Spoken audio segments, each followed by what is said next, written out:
Bonjour à tous et bonjour à toutes, bienvenue sur une nouvelle vidéo orchestrée par Maître Dioscuros. Aujourd'hui j'ai décidé de voir grand et on va plonger dans le monde colossal de Godzilla sur PS4.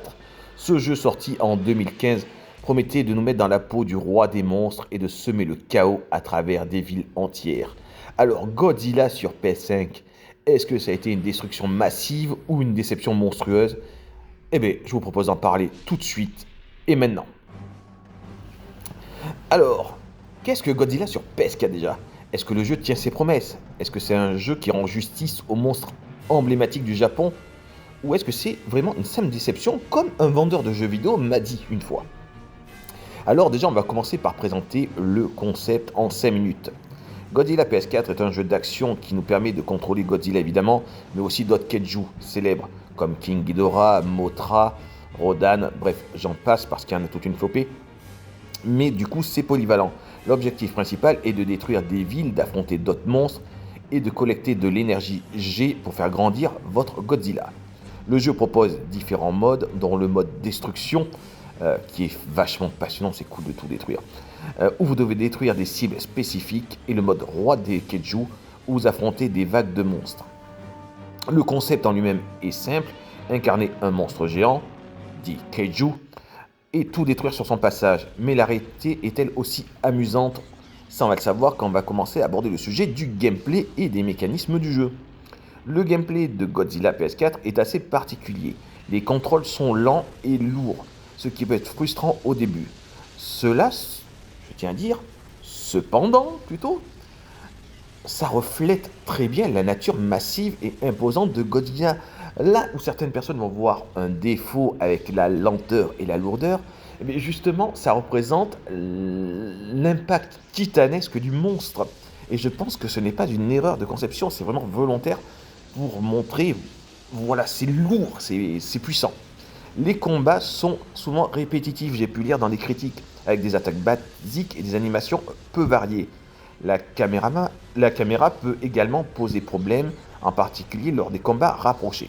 Par contre, pour la caméra, c'est vrai. Le jeu n'est peut-être pas le plus varié, les attaques sont simples, mais le principe vraiment du jeu est de prendre plaisir à détruire et à taper d'autres monstres. La destruction des villes, d'ailleurs, est l'un des points forts. Voir Godzilla piétiner des bâtiments et lancer son souffle atomique est assez satisfaisant, on va pas se mentir.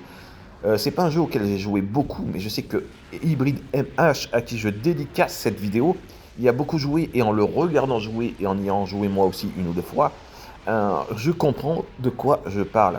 Cependant, beaucoup de personnes critiquent le manque de variété dans les environnements et les objectifs pour rendre le jeu, qui trouvaient que ça rendait le jeu lassant à force.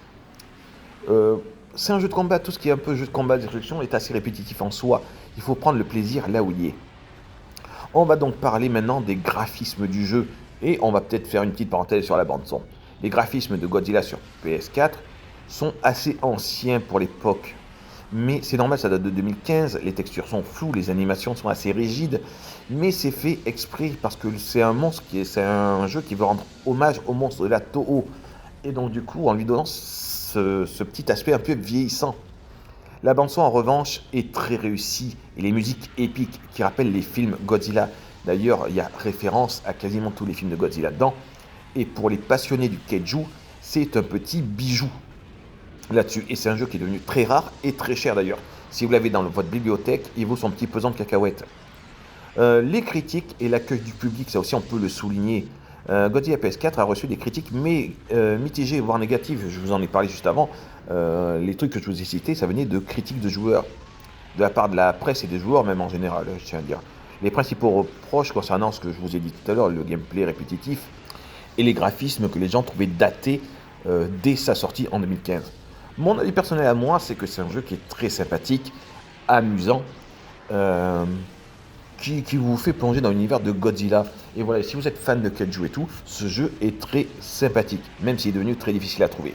En tout cas, moi j'espère que cette courte vidéo vous a convaincu en 5 minutes de tester Godzilla si vous passe sous la main. En tout cas, je vous remercie de m'avoir écouté jusqu'au bout.